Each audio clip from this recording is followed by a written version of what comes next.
Hello my dear student. बच्चों, आज हम लोग फिर से अपने उसी टॉपिक को कंटिन्यू करने जा रहे हैं जो हमने कल किया था। और कल हमने किया था पार्टनरशिप की मीनिंग को। और बच्चों, आज सेकंड डे है और मैं करने जा रही हूँ आप लोगों को समझाने की कोशिश पार्टनरशिप की कैरेक्टरिस्टिक्स, जिनको हम फीचर्स भी बोलते हैं।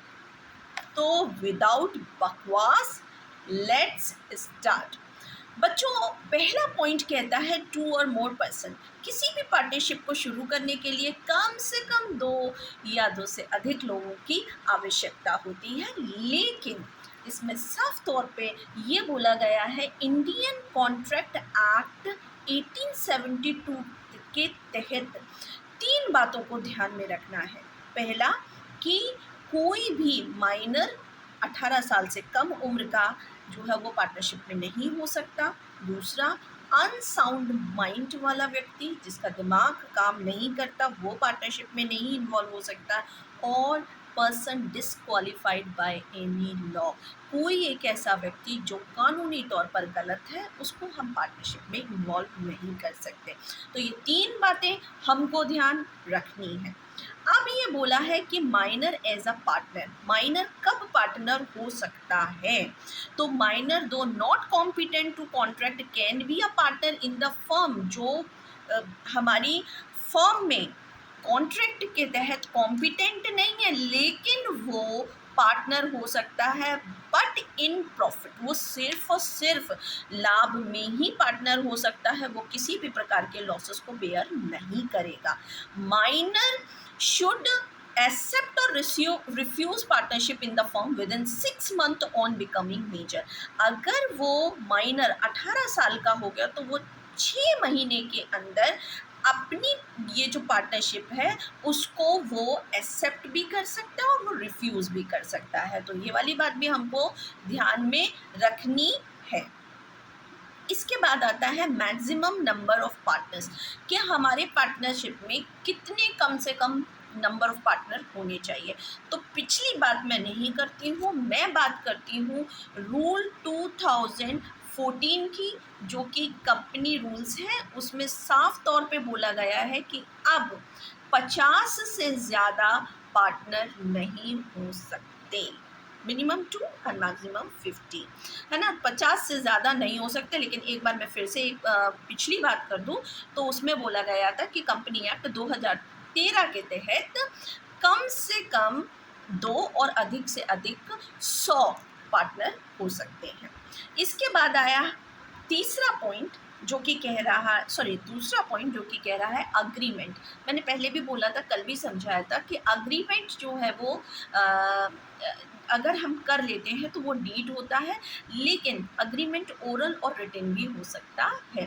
अगर वो रिटन फॉर्म में है तो वो डीड है, और अगर वो ओरल फॉर्म में है तो वो ओरली है, बट अग्रीमेंट तो अग्रीमेंट है। अच्छा, यहाँ पर ये वाली बात ध्यान रखने वाली है कि अगर आप ये चाहते हैं कि आप किसी भी तरीके की परेशानियों से बचना चाहते हैं, इन फ्यूचर कोई आपका पार्टनर आपको धोखा ना दे, तो मेरी राय, मेरी पर्सनल राय है कि आप रिटन अग्रीमेंट कराएं। फिर इसके बाद आता है बिजनेस। तो देखिए, पार्टनरशिप जो है वो इस्टेब्लिश ही होती है बिजनेस के लिए। कोई भी पार्टनरशिप जो है वो ऐसे ही इस्टेब्लिश नहीं हो जाती, वो इस्टेब्लिश होती है बिजनेस के लिए। इसके बाद आता है फोर्थ पॉइंट, वो बोलता है प्रॉफिट शेयरिंग। तो प्रॉफिट शेयरिंग जो है वो अग्रीड रेशियो में होता है, प्रॉफिट को शेयर किया जाता है अग्रीड रेशियो में, और लॉसेस को बेयर किया जाता है अग्रीड रेशियो में।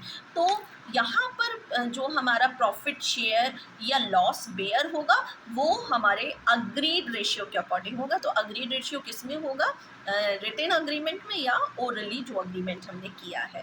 इसके बाद आता है business can be carried on by all or any of the partner acting for all.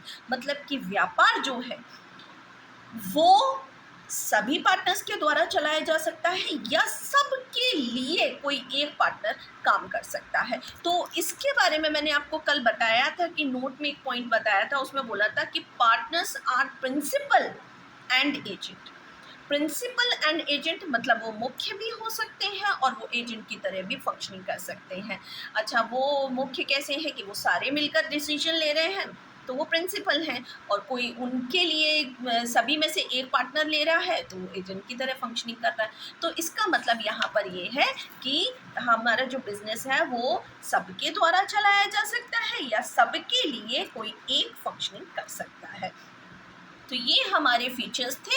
मैं एक बार फिर से रिपीट कर देती हूँ, 2 और मोर पर्सन, कम से कम 2 या 2 से अधिक, हमारे पास 50, जो कि मैंने बोला है कंपनी के रूल 2014 के तहत कम से कम 50 होने चाहिए, सॉरी ज़्यादा से ज़्यादा 50 होने चाहिए, कम से कम 2 होने चाहिए। अब यहाँ पे मैंने आपको बताया कि अग्रीमेंट जो है वो रिटेन और ओरल दोनों हो सकते हैं। अगर वो रिटेन है तो वो डीड है। बिज़नेस जो है वो एक बिज़नेस के पॉइंट में साफ तौर पे बोला है कि किसी भी पार्टनरशिप को चलाने के लिए हमको कोई ना कोई बिज़नेस इस्टेब्लिश करना पड़ता है, तभी पार्टनरशिप आगे बढ़ती है। प्रॉफिट शेयरिंग की बात की थी तो मैंने पहले भी बताया था कि प्रॉफिट शेयरिंग जो है वो अग्रीड रेशियो में होता है। In the absence of partnership deed, profit sharing क्या होगा वो मैं अगले स्टेप में बताऊंगी। और साफ तौर पे मैंने बोला कि जो पार्टनर्स हैं वो प्रिंसिपल या एजेंट के रूप में काम कर सकते हैं, और वो किस फीचर में आता है, business can be carried on by all or any of the partners. तो I hope my dear student आपको ये पूरा का पूरा टॉपिक क्लियर हुआ होगा। इसके लिए आप टीएस ग्रेवाल उठाएं, और मैंने आपको सारे कैरेक्टरिस्टिक्स बहुत इजी लैंग्वेज में समझाए हैं, और आप पढ़िए, आगे बढ़िए। Thanks for watching this video and thank you so much. Bye bye.